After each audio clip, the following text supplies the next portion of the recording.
തുടക്കത്തിൽ തന്നെ കാണിക്കുന്നത് നമ്മുടെ മീനും ചെന്നും കൂടെയാണെങ്കിൽ അവരിപ്പോൾ വന്ന നാട്ടിലെ വലിയൊരു ഫേരി വീലിലാണെങ്കിൽ കറിയും കൂടി ഇരിക്കുമ്പോഴത്തേക്കിനും മീ ആണെങ്കിൽ പെട്ടെന്ന് ചോദിക്കും, നീ അന്ന് അവളെ കിസ് ചെയ്തായിരുന്നു എന്ന്. ഏതവള്, എന്ത് സംഭവം, എനിക്കൊന്നും അറിയുന്നില്ല എന്ന് അവൻ പറയുമ്പോഴത്തേക്കിനും, പണ്ട് ഞാൻ സ്കൂളിൽ പഠിക്കുന്ന ടൈമിൽ ലിൻഡ എന്ന് പറഞ്ഞ ഒരുത്തിനെ നീ കൊണ്ടുവന്നിട്ടുണ്ടായിരുന്നില്ലേ, അവരുമായിട്ട് അന്ന് പാർക്കിൽ കറങ്ങാൻ വേണ്ടി പോയപ്പോൾ ഇതുപോലൊരു റൈഡർ നീ കയറിയില്ലായിരുന്നോ? അപ്പത്തെ കാര്യം ഞാൻ ചോദിക്കുന്നതെന്ന് പറയും.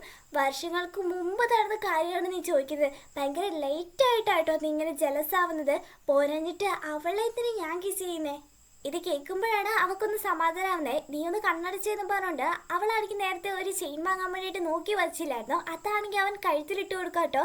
ഇതെപ്പോഴും നീ വാങ്ങിച്ചെന്ന് വെക്കുമ്പോൾ അതൊക്കെ വാങ്ങിച്ച് അതുപോലെ തന്നെ മിയോ, നീ പേടിക്കൊന്നും വേണ്ട, നിന്നെ സംരക്ഷിക്കാനും നീ എവിടെ പോയാലും ഞാൻ ഉണ്ടാവും. അതുകൊണ്ട് എപ്പോഴും ഇല്ലെന്ന് പറഞ്ഞ് വിഷമിച്ചെടുക്കണ്ട, എല്ലാത്തിനായിട്ട് നിന്റെ ഒരേ ഒരു ഫാമിലി ആയിട്ട് ഞാൻ ഉണ്ടാവും എന്ന് പറയുമ്പോഴാണ് അവൾക്കൊരു സമാധാനാവുന്നേ. തനിക്ക് വേണ്ടിയിട്ട് ഈ ലോകത്ത് ഒരാളെങ്കിലും ഉണ്ടല്ലോ എന്ന് പറഞ്ഞുണ്ട്. അങ്ങനെ അടുത്ത ദിവസം തന്നെ ഇവര് തിരിച്ച് നാട്ടിലോട്ട് വരികയും ചെയ്യും. അവളാണെങ്കിൽ ഓഫീസിൽ പോവാ. നീ എന്താ വരുന്നില്ലേന്ന് നോക്കുമ്പോഴത്തേക്കിനും, ഇല്ല ഞാൻ ലീവ് എടുക്കുവാന്ന് പറയും. എത്ര ദിവസത്തേക്കിനും നിൽക്കുമ്പോൾ, അതെന്താ ഞാൻ ജോലിക്ക് പോയില്ലെങ്കിൽ നിനക്ക് എന്തെങ്കിലും പ്രശ്നമുണ്ടോ?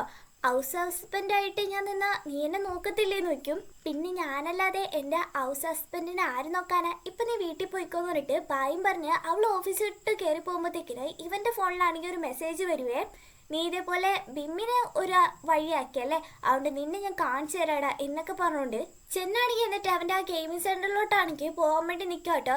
ആണെങ്കിൽ ഓഫീസിൽ ഇരുന്നിട്ട് ചെന്നിന് മെസ്സേജ് അയക്കുന്നുണ്ട് വീട്ടിലെത്തിയോ എന്നൊക്കെ പറഞ്ഞിട്ട്. പക്ഷെ റിപ്ലൈ ഒന്നും തരുന്നില്ല. അവൾക്കും പേടിയാവട്ടെ. കുറച്ച് കഴിയുമ്പോഴത്തേക്കിന് അവളുടെ ഫോണിൽ ആരോ വിളിച്ചിട്ട് ഇതേപോലെ ചെന്നൈക്ക് ഉണ്ടായിരുന്ന ആ ഗെയിമിംഗ് സെന്ററിലാണെങ്കിൽ തീ പിടിച്ചിട്ടുണ്ട്. അതിനകത്ത് ചെന്ന് എന്നാണ് ഈ പറഞ്ഞത്. ഇവക്ക് ഭയങ്കര ടെൻഷനായിട്ട് അങ്ങോട്ടേക്ക് വരുക. പണ്ട് ഇതേപോലെ ഒരു ഫയർ ആക്സിഡന്റ് ആണെങ്കിൽ ഉണ്ടായിരുന്നില്ലേ, അപ്പൊ അവള് സ്കൂളിൽ പഠിക്കുമ്പോൾ എങ്ങനെയാണോ സൈക്കിളും ചവിട്ടിക്കൊണ്ട് പേടിച്ച് വരണ്ടു പോയത്, അതുപോലെ തന്നെ അവൾ ഇപ്പോഴും പോകുന്ന പോലെ അവൾക്ക് തോന്നുക കേട്ടോ. പോലീസുകാരൊക്കെ അവിടെ വന്നിട്ടുണ്ട്. കഴിഞ്ഞ പ്രാവശ്യത്തെക്കാട്ടില് ഇത് ഭയങ്കരമായിട്ട് തീ പിടിച്ചിട്ടുണ്ടെന്നും ആൾക്കാരെ രക്ഷിക്കാൻ ബുദ്ധിമുട്ടാന്നൊക്കെ പറയുന്നുണ്ട്. പോലീസുകാരനും വന്നതിന് ശേഷമാണ് ചെന്നകത്ത് പെട്ട് കിടക്കുന്നത് തന്നെ ആണെങ്കിൽ അറിയുന്ന കേട്ടോ. അപ്പൊ ഇയാളൊരു കാര്യം ആലോചിച്ച് നോക്കുക. 6 വർഷങ്ങൾക്ക് മുമ്പ് ഒരു ഫയർ ആക്സിഡന്റ് ആണെങ്കിൽ ഇതേപോലെ നടക്കുന്നുണ്ടായിരുന്നില്ല, ചെന്നിനൊക്കെ രക്ഷിക്കുന്നത്. അന്ന് ശരിക്കും എന്താ സംഭവിച്ചതെന്നാണ് കാണിക്കുന്നത്. ഈ പോലീസുകാരന്റെ ഫിയാൻസി ആണെങ്കിൽ ഒരു ഓഫീസിൽ വർക്ക് ചെയ്യുന്നുണ്ടാവും. ആ ഓഫീസിലുള്ള എല്ലാവരും കൂടി ആണെങ്കിൽ ബിമ്മിനെതിരെയുള്ള എല്ലാ തെളിവുകളും ആണെങ്കിൽ ശേഖരിച്ചിട്ടുണ്ടാവും. അവൻ ഇതിനു എന്തെല്ലാം ഫ്രോഡ് തരമാണ് കാണിച്ചത്, ഇല്ലീഗലായിട്ടുള്ള ഏതെല്ലാം ബിസിനസ്സിൽ ഏർപ്പെട്ടിട്ടുണ്ടെന്നുള്ള എല്ലാ തെളിവുള്ള ഒരു ഫയലാണെങ്കിൽ ഇവർ റെഡിയാക്കിയിട്ടുണ്ടാവും കേട്ടോ. ഇതാണെങ്കിൽ ബിമ്മു പറഞ്ഞിട്ട് അത് നശിപ്പിക്കാൻ വേണ്ടി ഈ ഓഫീസിലോട്ട് വരുമ്പോഴായിരിക്കും ചെന്ന് അവിടെ നിൽക്കുന്ന കാണുന്നത്. ഇത് കണ്ടത് ചെയ്യാങ്ങനെയാണെങ്കിൽ വിളിച്ച് ചോദിക്കുന്നുണ്ട്, നീ എന്തിനാണ് ചെന്നിനെ ഇവിടേക്ക് പറഞ്ഞു വിട്ട് അവനേക്ക് വിശ്വസിക്കാൻ പറ്റുമെന്ന് നിൽക്കുമ്പോൾ, ഈ കാര്യത്തിൽ നമുക്ക് വിശ്വസിക്കാൻ പറ്റുന്ന ഒരേ ഒരാൾ ചെന്നാണ്, അതുകൊണ്ട് അവനെ കൂടി കൂട്ടിക്കോ എന്നാണെങ്കിൽ പറയുന്നുണ്ട്. ബിം എന്നിട്ട് പറയും, ഇവിടെ നടക്കാൻ പോകുന്ന കാര്യം നമ്മൾ രണ്ടല്ലാതെ വേറെ ആരും അറിയാൻ പാടില്ല. ഞാൻ ഈ ബിൽഡിങ്ങിനെ കത്തിക്കാൻ പോവാണ്, എന്നാലേ എനിക്കെതിരെയുള്ള എല്ലാ തെളിവുകളും നശിപ്പിക്കാൻ പറ്റുള്ളൂ. ഞാൻ അകത്ത് പോകുന്ന ടൈമിൽ വേറെ ആരും വരാതെ നീ ശ്രദ്ധിച്ചോണം എന്ന് പറഞ്ഞുകൊണ്ട് ഇയാൾ അകത്തോട്ട് പോവാട്ടോ. അതേസമയം ഈ ഓഫീസിലിരിക്കുന്ന മറ്റു സ്റ്റാഫൊക്കെ ആണെങ്കിൽ ജോലി കഴിഞ്ഞ് വരുന്നില്ലേന്ന് നമ്മുടെ ഫിയാൻസിനോട് വിളിക്കുമ്പോഴത്തേക്കിന് അവൾ പറഞ്ഞാണ്, ഇല്ല എനിക്ക് കുറച്ചും കൂടി പണി തീർക്കാനുണ്ട്, നിങ്ങൾ പോയിക്കോന്നിട്ട് അവരൊക്കെ പറഞ്ഞോണ്ടിട്ട് ആ പെണ്ണ് മാത്രമാണെങ്കിൽ ആ ഓഫീസിൽ വർക്ക് ചെയ്തിട്ടുണ്ടാവും കേട്ടോ. അപ്പോഴത്തേക്കിനും ബിമ്മാണെങ്കിൽ അവിടെ തീ വിട്ടുകയാണ്. ചെന്നിനാണെങ്കിൽ ഡയറക്റ്റ് ഹെൽപ്പ് ചെയ്യാൻ പറ്റില്ലല്ലോ, അതുകൊണ്ട് പോലീസുകാരനാണെങ്കിൽ വിളിച്ചിട്ട് ഇതേപോലെ ഫയർ ആക്സിഡന്റ് ആണെങ്കിൽ ഇന്ന സ്ഥലത്ത് നടത്തിട്ടുണ്ട്, പെട്ടെന്ന് വരാൻ വേണ്ടി പറയും. എന്നിട്ട് ചെന്ന അകത്തോട്ട് പോയി നോക്കുമ്പോഴത്തേക്കിന് ഫിയാൻസി ആണെങ്കിൽ അവിടെ മയങ്ങി കിടക്കുന്നുണ്ടാവും. അവളെ അവിടെ നിന്ന് രക്ഷിച്ചിട്ട് പോവാന്ന് പറഞ്ഞ് പോകുമ്പോഴത്തേക്കിനാ അവളാണെങ്കിൽ എന്ത് വരുത്തില്ല കേട്ടോ. അവിടെ ബിമ്മിനെതിരെയുള്ള എല്ലാ തെളിവുകളും ഉണ്ട്. ആ ഫയൽസ് എടുക്കുക, ഞാൻ എന്തായാലും രക്ഷപ്പെടും, നീ ആ ഫയൽ എടുക്കുന്ന പറയുമ്പോഴത്തേക്കിന് ചെന്നാണെങ്കിൽ ആ ഫയൽ എടുത്തിട്ട് എല്ലാവർക്കും കിട്ടുന്ന വിധത്തിലുള്ള സ്ഥലത്തോട്ടാണെങ്കിൽ മാറ്റി വെച്ചിട്ട് ഇവരെ കൊണ്ടുപോകുന്നതിന് പോകുമ്പോഴത്തേക്കിനും മുകളിൽ നിന്നാണെങ്കിൽ വലിയൊരു മരത്തടിയാണെങ്കിൽ മേത്ത് വീണ് അവിടെ നിന്ന് അങ്ങനെ മരിച്ചിട്ടുണ്ടാവും കേട്ടോ. അപ്പോഴായിരിക്കും പുറത്ത് വിവരം അറിഞ്ഞ് നമ്മുടെ മിയ വന്ന് ഭയങ്കരമായിട്ട് ബഹളുണ്ടാക്കി ചെന്നിനെ രക്ഷിക്കുന്നു പറഞ്ഞ്. അപ്പോഴത്തേക്കിനും അവിടെയുള്ള ആരും ആണെങ്കിൽ ഹെൽപ്പ് ചെയ്യുന്നുണ്ടാവില്ല, കാരണം ഇവർക്കെതിരെയുള്ള എന്തൊക്കെയോ തെളിവ് അവിടെയുണ്ട്. നിങ്ങളെല്ലാവരും ഇതിൽ കൂട്ടുപ്രതികളാണ്, നിങ്ങളെ പോലീസ് അന്വേഷിക്കുന്നു പറഞ്ഞിട്ടല്ലേ നിങ്ങൾ എന്നും ഹെൽപ്പ് ചെയ്യാതെ ഇരിക്കുന്നത് എന്നൊക്കെയാണെങ്കിൽ അവളും വിളിച്ച് പറയുന്നുണ്ട് കേട്ടോ. അപ്പോഴത്തേക്കിന് ചെന്നിനെ രക്ഷിച്ചുകൊണ്ട് കുറച്ച് പോലീസുകാർ അങ്ങോട്ടേക്ക് വരിക. അവൾ അതിൻ്റെ പുറകെ പോകുമ്പോഴത്തേക്കിന് പോലീസുകാരൻ്റെ ഗേൾഫ്രണ്ടിൻ്റെ ബോഡി ആയിരിക്കും നമ്മുടെ പോലീസുകാരൻ കാണുന്നത് കേട്ടോ. ഭയങ്കരമായിട്ട് സങ്കടവുമാണ്. സ്വന്തം കല്യാണം കഴിക്കാൻ പോകുന്ന ഒരു പെങ്കൊച്ചി ഇങ്ങനെ മരിച്ചു കിടക്കുന്നത് കണ്ടത്. മിയോ ആണെങ്കിൽ ചെന്നിൻ്റെ പുറകെ പോവാണ്. ചെന്നി എണീക്കട പ്ലീസ് പ്ലീസ് എനിക്ക് റിസൾട്ടൊക്കെ വന്നു, നീ എൻ്റെ കൂടെ വരാമെന്ന് പറഞ്ഞല്ലേ എന്നൊക്കെ പറഞ്ഞുകൊണ്ട് അതിനുശേഷമാണ് ചെന്ന് കണ്ണൊക്കെ തുറന്ന് നോർമലായിട്ട് മീനെ വേറെ സ്ഥലത്തോട്ട് പഠിക്കാനൊക്കെ പറഞ്ഞു വിട്ടിട്ടോ. അതൊക്കെ ആലോചിച്ചിട്ട് ഇപ്പം പ്രസന്റിൽ ഇതേപോലെ ഒരു ഫയർ ആക്സിഡന്റ് ആണെങ്കിൽ നടന്നിട്ടില്ല അവൻ്റെ ഗെയിമിംഗ് സെന്ററിൽ. അവിടേക്കാണെങ്കിൽ മീ ഓടി വരാണ്. അതിൻ്റെ അകത്ത് കയറിയിട്ട് ചെന്ന് വിളിക്കുമ്പോഴത്തേക്കിന് അവനവിടെ ഓക്കെ ആയിരിക്കും. വേറെ കുറേ പിള്ളേരൊക്കെ അതിലടുത്ത് പെട്ട് കിടപ്പുണ്ടാവും പഠിക്കാൻ വന്നേ. അവരെയൊക്കെ ആണെങ്കിൽ രക്ഷിച്ച് പുറത്തോട്ട് കൊണ്ടുവരും. മീയും പെട്ടെന്ന് വന്നിട്ട് മതി എല്ലാവരും രക്ഷപ്പെട്ടു വാ പോവാന്ന് പറഞ്ഞിട്ട് അവൻ്റെ മൂക്കും പൊത്തി പിടിച്ചുകൊണ്ട് പുറത്തോട്ട് കൊണ്ടുവരും കേട്ടോ. ചെന്നിനെ ആണെങ്കിൽ എന്നിട്ട് ഹോസ്പിറ്റലിൽ അഡ്മിറ്റ് ചെയ്തേക്കും. അവൻ്റെ കൈയൊക്കെ ഒടിഞ്ഞു കേട്ടോ. മീയോ കടന്നുറങ്ങുമ്പോഴത്തേക്കിനും പയ്യെ അവളുടെ തലയാണെങ്കിൽ തൊടുമ്പോഴത്തേക്കിനാ അവളാണെങ്കിൽ എണീക്കും കേട്ടോ. നിനക്ക് ഇച്ചിരി പോലും ബോധമില്ല, നീ എന്തിനാ അങ്ങോട്ടേക്ക് പോയത് എന്ന് പറഞ്ഞിട്ട് പെട്ടെന്ന് അവനെ ഹഗ് ചെയ്ത് കരയോ കേട്ടോ. മീയോ എനിക്ക് കൈ വേദനിക്കുന്നു, ശരിക്കും എനിക്ക് വേദനിക്കണമെന്ന് പറയുമ്പോഴത്തേക്കിനാ അവളാണെങ്കിൽ ഇച്ചിരിയെങ്കിലും മനസാക്ഷി എന്ന് പറഞ്ഞൊരു സാധനം ഉണ്ടെങ്കിൽ നീ ഇങ്ങനെയൊക്കെ എന്നോട് ചെയ്യുവാടാന്നും പറഞ്ഞിട്ട് പിന്നെ ടൈറ്റായിട്ട് ഹഗ് ചെയ്ത് കരഞ്ഞുകൊണ്ടിരിക്കുമ്പോഴത്തേക്കിന് പോലീസുകാരൻ അങ്ങോട്ട് വരും കേട്ടോ. എന്നിട്ട് ചുമച്ചൊക്കെ കാണിക്കോ ഞാനൊരുത്തരും ഇവിടെ ഉണ്ടടാന്നും പറഞ്ഞ് രണ്ടുപേരാണെങ്കിൽ ഒരുമാതിരി നോക്കിക്കൊണ്ടിരിക്കുക കേട്ടോ. ശരി നിങ്ങൾക്കുള്ള ഫുഡ് വാങ്ങിച്ചിട്ടുണ്ട് ഇന്ന് വെച്ചോ. അതുപോലെ തന്നെ 3 ദിവസം നീ ഹോസ്പിറ്റലിൽ കിടക്കേണ്ടി വരും കേട്ടോ. അതുപോലെ മീയോ നീ ഒരു ടീ എനിക്ക് വേണ്ടി വാങ്ങിച്ചിട്ട് വന്നേന്ന് പറയുമ്പോഴത്തേക്കിനോ അങ്കിളും എൻ്റെ കൂടെ വാന്ന് പറയോ. എൻ്റെ പൊന്നു മീയോ നീ പോയി വാങ്ങിച്ചിട്ട് വാ, ഞാനിവിടെ സീക്രട്ട് ഒന്നും അവനോട് പറയാൻ വേണ്ടി പോകുന്നില്ല. അതുപോലെ നിന്റെ ചെന്നിനെ ഞാൻ കടിച്ച് തിന്നത്തുമില്ല എന്ന് പറഞ്ഞിട്ട് അവളെ പറഞ്ഞു വിടും. എന്നിട്ട് പോലീസുകാരനാണെങ്കിൽ കൊണ്ടുവന്ന ഫുഡൊക്കെ ആണെങ്കിൽ എടുത്തു വെക്കും. എടാ ഇതെങ്ങനെ കഴിച്ച് നല്ല ആരോഗ്യം വരട്ടെ ഇന്ന് എടുത്ത് കഴിക്ക് എന്നാണെങ്കിൽ പറയുമ്പോൾ അവന് കഴിക്കാൻ വേണ്ടി പോകുമ്പോഴത്തേക്കിനും മീയാണെങ്കിൽ ഓടി വരും. അയ്യോ അതൊന്നും അവന് കൊടുക്കാൻ പാടില്ല, അവന് ഈ ടൈമിൽ കഞ്ഞി മാത്രമേ കുടിക്കാൻ പാടുള്ളൂ എന്ന് പറഞ്ഞത് ചെന്നിന് ഭയങ്കര സങ്കടം കേട്ടോ. നല്ല നൂഡിൽസ് ഒക്കെ വാങ്ങിച്ചോണ്ട് വന്ന് ശരി ഞാൻ വീട്ടിൽ കൊണ്ടേ കഴിച്ചോളാന്ന് പറഞ്ഞിട്ട് പോലീസുകാരൻ അതും പാക്ക് ചെയ്ത് പോകുമ്പോഴത്തേക്കിന് അവന് ഭയങ്കര സങ്കടമാവും. ഇന്ന കഞ്ഞി കുടിച്ചാൽ മതി എന്ന് പറഞ്ഞിട്ട് അവൾ അത് എടുത്തു കൊടുക്കും കേട്ടോ. നേഴ്സും വന്നിട്ട് പറയുക ഇവനെ നോർമൽ വാർഡിലോട്ടാണെങ്കിൽ മാറ്റാൻ പോവുക, അതുകൊണ്ട് ഇടയ്ക്കിടയ്ക്ക് നേഴ്സുമാരിങ്ങനെ വന്ന് നോക്കത്തേ ഉള്ളൂ, അതുകൊണ്ട് ആരെങ്കിലും എപ്പോഴും കൂടെ വേണമെന്ന് പറഞ്ഞത് അവളായിരിക്കും കൂടെ ഇരിക്കുന്നേ. മീയോ എത്ര ദിവസം നീ ഇങ്ങനെ എനിക്ക് വേണ്ടി കാത്തിരിക്കാൻ, നീ വീട്ടിൽ പോയിട്ട് റെസ്റ്റ് എടുക്ക്, നമ്മുടെ കെന്നിനെങ്ങാനും ഇങ്ങോട്ട് പറഞ്ഞു വിട്ടാൽ മതി എന്ന് പറയുമ്പോഴത്തേക്കിനാ അതൊന്നും പറ്റത്തില്ല, നീ അവിടെ മിണ്ടത് കടന്നാൽ മതി, ഞാൻ ഇവിടെ വർക്ക് ചെയ്യല്ലേ മിണ്ടതിരിക്കും പറഞ്ഞിട്ട് അവൾ അവൻ്റെ കൂടെ തന്നെ ഇരിക്കും കേട്ടോ. എന്നിട്ട് അടുത്ത ദിവസം കുളിച്ചൊക്കെ റെഡി ആയിട്ട് അവനുള്ള ഫുഡ് വാങ്ങിച്ചോണ്ട് ഹോസ്പിറ്റലിലോട്ട് വരുമ്പോഴത്തേക്കിന് റൂമിൽ അവനെ കാണാനുണ്ടാവില്ല.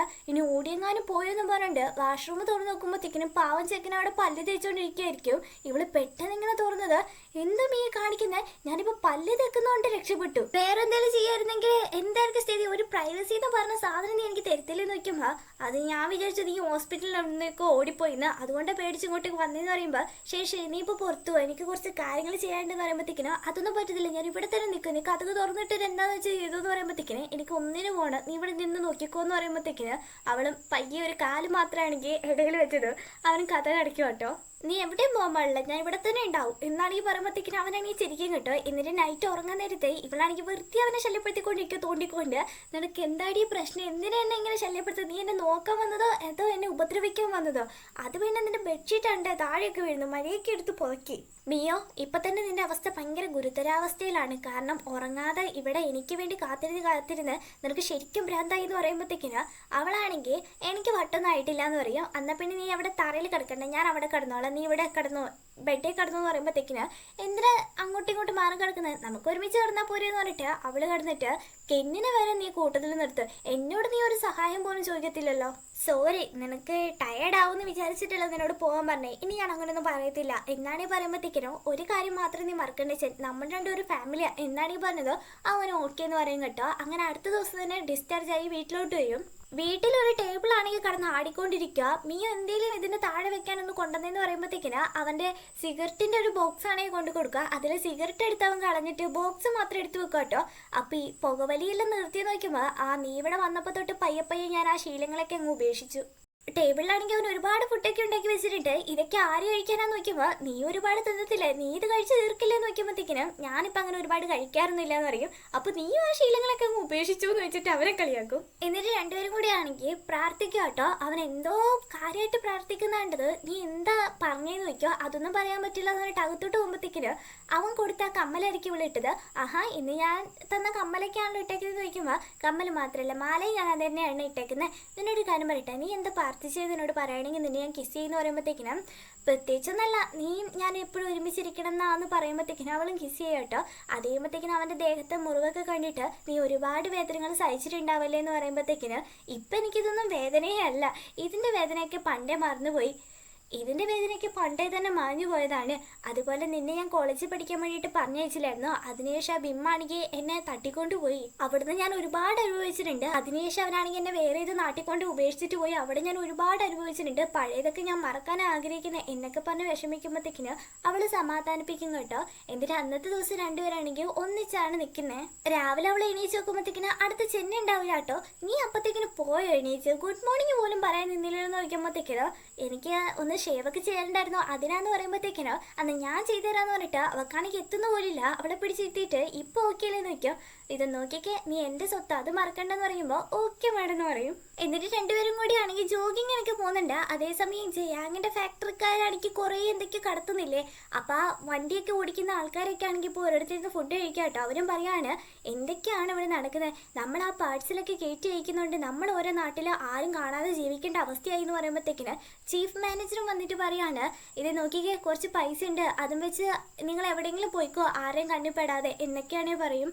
ചെന്നി ശരിക്കും ഈ ജിയാങ്ങിന്റെ ഒക്കെ കൂടെ വർക്ക് ചെയ്യുന്നത് എന്താന്ന് വെച്ചാൽ അവരുടെ ഉള്ളിൽ നടക്കുന്ന ചില കള്ളത്തരങ്ങളൊക്കെ പൊളിച്ച് അതിന്റെ തെളിവൊക്കെ ശേഖരിച്ച് പോലീസുകാർക്ക് കൊടുക്കാൻ വേണ്ടിയിട്ടാട്ടോ.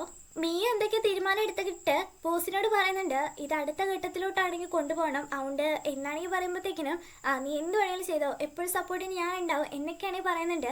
ചെന്നാണെങ്കിൽ ആ പാർട്സിലൊക്കെ കയറ്റി വയ്ക്കുന്നില്ലേ അതെന്താന്ന് പരിശോധിക്കാൻ വേണ്ടിയിട്ട് അങ്ങോട്ടേക്ക് വരുമ്പോഴത്തേക്കിന് പലരും അവിടെ കാണുന്നുണ്ടാവില്ല. എന്തിവിടെ വർക്ക് ചെയ്തവരൊക്കെ ഇതിനു മുമ്പ് ആ ബൈ എന്ന് പറഞ്ഞ ആൾക്കാർക്ക് എന്തെന്ന് വെക്കുമ്പോൾ അത് പിന്നെ നമ്മുടെ വണ്ടി ഓടിച്ച ചില ഡ്രൈവർമാർക്കൊക്കെ ആണെങ്കിൽ എന്തൊക്കെ അസുഖം വന്നിട്ട് ഇപ്പോൾ വയ്യാതെ കിടക്കുകയാണ്. അതുകൊണ്ട് പുതിയ ഡ്രൈവർമാർ ഇപ്പം അന്വേഷിക്കുന്നുണ്ടെന്ന് പറയും. ബൈക്ക് അങ്ങനെ പ്രശ്നങ്ങളൊന്നും ഉണ്ടായിരുന്നില്ലല്ലോ. അയാളെ കണ്ടുപിടിക്കാന്ന് പറഞ്ഞിട്ട് അയാളെ കണ്ടുപിടിച്ച് ഫുഡൊക്കെ ആണെങ്കിൽ വാങ്ങിച്ചു കൊടുക്കാട്ടോ. കഴിക്കാൻ വേണ്ടി ഇരിക്കുമ്പോഴത്തേക്കിനും ഭയങ്കര വയറുവേദനയാണ്. അപ്പൻഡിക്സ് ഉണ്ടായിരുന്നു. ടാബ്ലറ്റ് ഒക്കെ കഴിച്ചുകൊണ്ടിരുന്ന കുഴപ്പമൊന്നും ഉണ്ടായിരുന്നില്ല. പക്ഷെ ഇപ്പൊ ഭയങ്കരമായിട്ട് വേന എടുക്കുക. ഒരു ഗുളിക കൊണ്ടുവന്നായിരുന്നു, അതാദ്യം കഴിക്കട്ടെ എന്ന് പറഞ്ഞുകൊണ്ട് അതെടുക്കുമ്പോഴത്തേക്കിന് അതിനകത്തതാണെങ്കിൽ ഒരു പാവക്കുട്ടീനെ കിട്ടുക. ഇതേ പാവയായിരിക്കും ഇവർ പാർട്സിൽ കയറ്റി അയക്കുന്നത്. ഇതാ കമ്പനിയിലുള്ള പാവയല്ലേ, ഇതെന്താ നിങ്ങളെ കൂടെ തന്നെ വെച്ചേക്കുന്നതെന്ന് വെക്കുമ്പോൾ അത് പിന്നെ എൻ്റെ വീട്ടിലൊരു മോളുണ്ട് അവക്ക് കൊടുക്കാൻ വേണ്ടി ഞാൻ എടുത്തു വെച്ചതാ എന്നൊക്കെ പറഞ്ഞോണ്ടിരിക്കുമ്പോൾ അവിടേക്ക് മീയും വരും. എന്നിട്ട് ഇവർ രണ്ടുപേരും കൂടി ആണെങ്കിൽ അവരെ ഹോസ്പിറ്റലിൽ കൊണ്ട് കാണിക്കുമ്പോഴാണ് ശരിക്കുള്ള കാര്യങ്ങൾ മനസ്സിലാവുന്നത്. ഇവർക്ക് എന്തോ കെമിക്കലായിട്ടുള്ള എന്തോ കഴിച്ചിട്ടുണ്ടെന്നും ഒക്കെയാണ് പറയുന്നത് കേട്ടോ. അപ്പോൾ ഇവർക്ക് രണ്ടൊക്കെ മനസ്സിലായി ഇതെന്തായാലും മറ്റു ഡ്രൈവേഴ്സിനാണെങ്കിൽ ബാധിച്ചിട്ടുണ്ടാവുക, അതുകൊണ്ടായിരിക്കും അവരൊന്നും ഇപ്പോൾ വരാത്തതെന്ന് ഡോക്ടർ പറഞ്ഞു കൊടുക്കുന്നുണ്ട്. ഇവർക്ക് അപ്പൻഡിക്സ് ഉള്ളതുകൊണ്ടാണ് പെട്ടെന്ന് തന്നെ ഇതാണെന്ന് നമുക്ക് തിരിച്ചറിയാൻ വേണ്ടി പറ്റിയത് എന്നൊക്കെയാണ് ഞാൻ പറഞ്ഞു കൊടുക്കും. എന്നിട്ട് അയാളുടെ കയ്യിലൊരു പാവ ഉണ്ടായിരുന്നില്ലേ, ആ പാവ തുറന്ന് നോക്കുമ്പോഴാണ് അതിനകത്ത് എന്തോ ഒരു മെറ്റൽ പീസ് ആയിരിക്കും കേട്ടോ. ഇതെന്തോ ശരിക്കും എന്തോ കെമിക്കൽ എന്തോ ആണ്, ഭയങ്കര വില എന്തോ ആട്ടോ. അതാണ് ഇവന്മാർ കടത്തിക്കൊണ്ടിരിക്കുന്നത്. എൻ്റെ സ്വപ്നത്തിൽ പോലും വിചാരിച്ചിട്ടില്ല ഇവന്മാർ ഇതൊക്കെയാണെങ്കിൽ കയറ്റുമതി ചെയ്യുന്നു. പോലീസുകാരും പറയുന്നുണ്ട് ഇതൊന്നും അത്ര എളുപ്പത്തിൽ കിട്ടുന്നില്ല, എത്രയും പെട്ടെന്ന് ഇവന്മാരെ പൊക്കണം എന്നൊക്കെയാണെങ്കിൽ പറയേ. എന്നിട്ട് ഇവർ രണ്ടുപേരാണെങ്കിൽ വീട്ടിൽ വന്നു കഴിയുമ്പോൾ അവളോടാണെങ്കിൽ പ്രത്യേകം പറയുന്നുണ്ട് നമ്മളിപ്പോൾ ശരിയായിട്ടുള്ള വഴിയിലൂടെയാണ് പോകുന്നത്, പെട്ടെന്ന് നീ എടുത്ത് ചാടി ഒരു തീരുമാനങ്ങൾ എടുത്തേക്കിലും മീയോന്നാണെങ്കിൽ പറയും.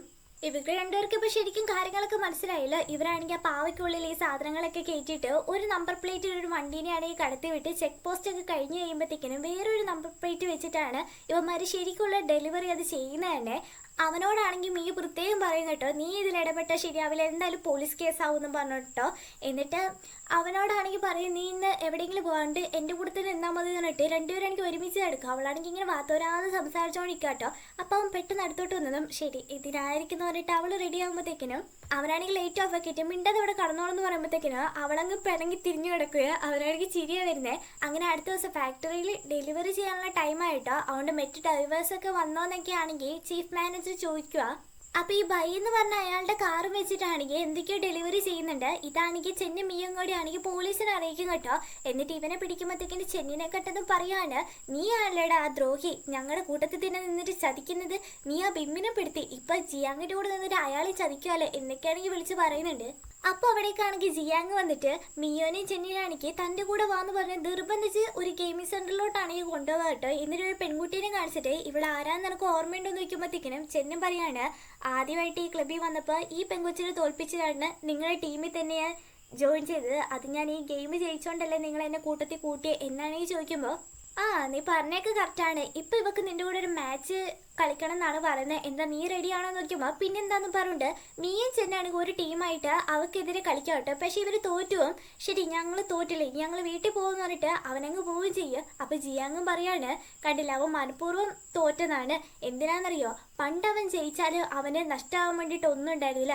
പക്ഷെ ഇപ്പം അവൻ ജയിച്ചിട്ടുണ്ടെങ്കിൽ അവന് നഷ്ടമാവാൻ വേണ്ടിയിട്ട് ഒരു സംഭവം അവൻ്റെ കൂടെ തന്നെ ഉണ്ട്. അത് പേടിച്ചിട്ടാണ് അവൻ തോറ്റ് പിന്മാറിയ പോലെ പോകുന്നത്. അവളാണെങ്കിൽ പുറത്തു വന്നത് കുറച്ചു പോലും കളിയിൽ ഹോണസ്റ്റ് ആയിട്ട് നിൽക്കത്തില്ല. ജയിക്കാൻ പറ്റിയിട്ട് നീ എന്തിനാ വിട്ടുകൊടുത്ത് എന്ന് പറഞ്ഞിട്ട് അവളങ്ങ് പിഴങ്ങി പോവുകയും ചെയ്യും. അവൻ കാറും കയറി വീട്ടിലോട്ട് വരിക. കുറച്ച് കഴിയുമ്പോഴായിരിക്കും അവള് വീട്ടിലോട്ട് വരുന്നത്. ഇത്ര നേരം നീ എവിടെ പോയി കിടക്കുമായിരുന്നു നോക്കുമ്പോഴത്തേക്കിന് അവളെന്ത് ഇലയങ്ങാണ്ട് പറിക്കാൻ വേണ്ടി പോയതാട്ടോ. നമ്മുടെ നാട്ടിൽ ഇതേപോലെ കണ്ണുദോഷം കിട്ടാതിരിക്കാൻ വേണ്ടിയിട്ട് നമ്മൾ ഓരോന്നൊക്കെ ചെയ്തില്ല. അതുപോലെ തന്നെ ഇവരുടെ നാട്ടിൽ ഈ ഒരു ഇല വെച്ചിട്ട് മേത്ത് മൊത്തം അടിക്കുവാണെങ്കിൽ അവർക്ക് ഇങ്ങനെ കണ്ണേറൊന്നും കിട്ടത്തില്ലെന്നുള്ള വിശ്വാസമുണ്ട്. അതുകൊണ്ടാണ് അവൾ ഇതൊക്കെ ചെയ്യുന്നത് കേട്ടോ. ഇത് പറിക്കാൻ പോയതാണ്. ഇനി ആ ജിയാങ്ങിൻ്റെ നല്ല ഒരുത്തരം തന്നെ കണ്ണു വെക്കാൻ പാടില്ല എന്നും പറഞ്ഞുകൊണ്ട് അവന് എടുത്തിട്ട് അടിച്ചുകൊണ്ടാണ് ഓരോന്നൊക്കെ പറയുന്നത് കേട്ടോ. അവന് ചിരിച്ചിട്ട് മതി മതി എന്ന് പറഞ്ഞത്. ശരി ഞാൻ പോവാണ്, ഓഫീസിൽ കുറച്ചും കൊണ്ട് ജോലി തീർക്കാണ്ടെന്ന് പറഞ്ഞിട്ട് അവളവിടുന്ന് പോവുകയും ചെയ്യും. മിയന്റെ കൂടെ വർക്ക് ചെയ്യുന്ന ഒരു പെങ്കൊച്ചിനെ ആണെങ്കിൽ ഏതോ അടുത്ത് ഫോളോ ചെയ്യുക കേട്ടോ. ആ പെങ്കൊച്ചും പേടിച്ച് പോകുന്നേ. മിയ ആണെങ്കിൽ ഒരു മീറ്റിംഗിലാട്ടോ. അവളെല്ലാം പറഞ്ഞോണ്ടിരിക്കുമ്പോഴത്തേക്കിനും പെട്ടെന്ന് അവിടുത്തെ ലൈറ്റ് ഒക്കെ ആണെങ്കിൽ ഓഫ് ആവുക. എന്താ സംഭവം എന്ന് അവർക്ക് മനസ്സിലാവുന്നില്ല. ഇപ്പൊ ഒരു വശത്ത് ജിയാങ്ങാണെങ്കിൽ പുതിയ ഫാക്ടറിയായിട്ടുള്ള ജിന്നുമായിട്ട് സംസാരിക്കാട്ടോ. ഒരാഴ്ചക്കുള്ളിൽ നിങ്ങളുടെ എല്ലാ സംഭവങ്ങളും എത്തിച്ചേക്കാന്നൊക്കെ പറഞ്ഞ്. അപ്പൊ ചീഫ് മാനേജർ അവിടെ വന്നിട്ട് പറയാണ് എല്ലാ കാര്യങ്ങളും സ്മൂത്ത് ആയിട്ട് നടക്കുന്നുണ്ട്. പക്ഷെ നമ്മുടെ ഭാഗത്ത് തന്നെ ഒരു ദ്രോഹിയുണ്ട്. അത് ചെന്നാണ്. അവൻ എനിക്കൊട്ട് വിശ്വാസമില്ല, നിങ്ങൾക്ക് വിശ്വാസമുണ്ട്. പോരാഞ്ഞിട്ട് ആ ഓഡിറ്റിംഗ് ടീം വരെ ഫയലൊക്കെ റെഡി ആക്കിയിട്ടുണ്ട്. അവരത് സബ്മിറ്റ് ചെയ്യും. ഇതിനൊക്കെ എന്തെങ്കിലും വഴിയുണ്ടോ എന്നാണ് ഈ ചോദിക്കുമ്പോഴത്തേക്കിന് അതൊക്കെ ഞാൻ നോക്കിക്കോളാം, ഓരോരുത്തർക്കും അതിൻ്റെതായ വില കൊടുത്താൽ മതി, അവരപ്പം തന്നെ സൈഡാക്കിക്കോളൂ എന്നൊക്കെയാണ് പറയുന്നുണ്ട്. മിയോനാണെങ്കിൽ കൊണ്ടുവരുന്നൊക്കെ ഇപ്പം ചെന്നാട്ടോ. അവൻ അത്രമേൽ പേടിയുണ്ട് ജിയാങ് എന്തെങ്കിലും ചെയ്യുമെന്ന്. ഈ ഓഡിറ്റിംഗ് ടീമാണെങ്കിൽ ആ ഫയല് കൊടുക്കാൻ വേണ്ടിയിട്ട് ഉടനെ തന്നെയാണ് തീരുമാനിച്ചേക്കുക. ഇതാണെങ്കിൽ ആ ജിയാങ് മനസ്സിലാക്കിയിട്ട് അവൻ്റെ കൂടെ വർക്ക് ചെയ്യുന്നവർ VIP ആയിട്ടുള്ളവർ പിന്നെ ആ ഓഡിറ്റിംഗ് ടീമിലുള്ളവരെ എല്ലാവരെയും ആണെങ്കിൽ ഇപ്പോൾ വിളിച്ചേക്കുവാണ്. നിങ്ങളെല്ലാവരും ഞാനിവിടെ വിളിച്ചു വരുത്തിക്കുന്ന ഒരു ട്രീറ്റ് നല്ല ഉപരി എല്ലാവരോടും ഒരു നന്ദി പറയാൻ വേണ്ടിയിട്ടാണ്. ഞങ്ങളുടെ കമ്പനിയിലോട്ട് വന്ന ഓഡിറ്റിംഗ് ടീം അവർ നന്നായിട്ട് തന്നെയാണ് ചെയ്തേക്കുന്നത്. അതുപോലെ എൻ്റെ കൂടെ കുറേ പേര് ജോലി ചെയ്യുന്നുണ്ട്. അവർ നന്നായിട്ട് തന്നെയാണ് ജോലി ചെയ്യുന്നത്. വാക്കുകൊണ്ട് പറയാൻ പറ്റാത്ത അത്രയും എനിക്ക് സഹായങ്ങളും ഉപകാരങ്ങളും എൻ്റെ ഒരു സ്വന്തം ഫാമിലിയെ പോലെ കാണുന്ന ഒരാളാണ് എൻ്റെ മാനേജറായിട്ടുള്ള ചെന്ന് എന്നും പറഞ്ഞിട്ട് അവനൊരു ബാഡ്ജ് ഒക്കെയാണെങ്കിൽ കൊടുക്കുന്നുണ്ട്. പോരാഞ്ഞിട്ട് തൻ്റെ കമ്പനിയിൽ ഒരു 5% വീതമാണെങ്കിൽ ഇവൻ ഇനി കൊടുക്കുന്നതായിരിക്കും വരെ പറയുന്നുണ്ട്. ഇയാളങ്ങനെ പറയാൻ വേണ്ടിയിട്ട് കാര്യം തന്നെ എന്താണെന്ന് വെച്ചാൽ കമ്പനിയിലെ 5% വിഹിതമാണെങ്കിൽ ഇവന് കൊടുക്കുകയാണെങ്കിൽ അവന് കമ്പനിയിൽ ഒരാളാവുമല്ലോ. അപ്പം കമ്പനിക്കെതിരെ ഇവൻ തിരിയില്ല എന്ന് വെച്ചിട്ടാണ് ഇങ്ങനെയൊക്കെ ചെയ്ത് കൂട്ടുന്നത് കേട്ടോ. മിയോൻ്റെ അടുത്തും വന്നിട്ട് പറയുന്നുണ്ട് നീയും ചെന്നും ഒരു ഫാമിലിയാണെന്ന് എനിക്കറിയാം, അതുകൊണ്ട് നിനക്കും കൂടി ഈ നന്ദിയൊക്കെ എന്ന് പറയുമ്പോഴത്തേക്കിന് എനിക്കെന്തിനാ, ഞാനെന്താ അതിന് ചെയ്തത്, എല്ലാം ചെന്നിന് കൊടുത്താൽ മതി എന്നാണേ പറയും. അങ്ങനെ പാർട്ടിയൊക്കെ കഴിഞ്ഞിട്ട് മിയ അവിടെ നിന്ന് ഇറങ്ങും കേട്ടോ. എന്തായാലും ചെന്ന് മിയോൻ്റെ കൂടെ പോകുന്നത് ആ ജിയാങ്ങിന് അത്ര ഉറപ്പുണ്ട് കേട്ടോ. അതുകൊണ്ട് ഇവർ രണ്ടുപേരും എന്താ ചെയ്യുന്നതെന്ന് തിരിഞ്ഞു നോക്കുമ്പോഴത്തേക്കിനും ഇവർ പരസ്പരം കണ്ടിട്ടും മൈൻഡാക്കാതെ പോവുക. പക്ഷെ ഇവരറിയാതെ രണ്ടുപേരാണെങ്കിൽ കൈയൊക്കെ ടച്ച് ചെയ്തിട്ട് പോകുന്നത്. ഇതൊന്നും ഇങ്ങനെ ഇവരൊന്നും മൈൻഡാക്കാതെ എന്ന് പറഞ്ഞിട്ട് ജിയാങ്ങിന് ഒരു പിടുത്തമില്ല കേട്ടോ. അങ്ങനെ അടുത്ത ദിവസം മിയൊക്കെ ആണെങ്കിൽ ഓഫീസിൽ വർക്ക് ചെയ്യുമ്പോഴത്തേക്കിനും ബോസ് വന്നിട്ട് പറയാണ് നമ്മുടെ ഫയലൊക്കെ ആണെങ്കിൽ ഭയങ്കര സുരക്ഷിതമായിട്ട് വെക്കണം, അതുപോലെ നിങ്ങൾക്ക് ചെയ്തു തീർക്കാൻ ഇനിയും ഒരുപാട് കാര്യങ്ങളുണ്ട് എന്നൊക്കെയാണെങ്കിൽ പറയുവേ. അങ്ങനെ ഇവർ ഇതുവരെ റെഡിയാക്കിയിട്ടുള്ള എല്ലാ ഫയലും ആണെങ്കിൽ സൂക്ഷിച്ചൊക്കെ വെക്കുന്നുണ്ട്. അങ്ങനെ അടുത്ത ദിവസം മിയ ആണെങ്കിൽ ഏതോ ജയിലിൽ കിടക്കുന്ന ഒരുത്തനെയാണെങ്കിൽ കാണാൻ വേണ്ടി വന്നേക്കുക കേട്ടോ. ഒരു ഹെൽപ്പ് നീ ചെയ്യണം, എനിക്കറിയാം നീ ആരാന്ന്, നീ ജിയാങ്ങിൻ്റെയും പിന്നെ ബിമ്മിൻ്റെ കൂടെ എപ്പോഴും ഉണ്ടായിരുന്നവനല്ലേ. ഇപ്പം ബിമ്മാണെങ്കിൽ എവിടെയാണെന്നറിയില്ല, നീ ആണെങ്കിൽ ജയിലിലും കിടക്കാണ്. അപ്പം നിന്നെ ഈ ജയിലിലാക്കാനും ബിമ്മിനെ ഈ നാട്ടിൽ നിന്ന് ഒഴിവാക്കാനുണ്ടായ ഒരേ ഒരാൾ ജിയാങ്ങാന്നുള്ള കാര്യം എനിക്ക് മനസ്സിലാവുന്നുണ്ട് ഇതിലൂടെ.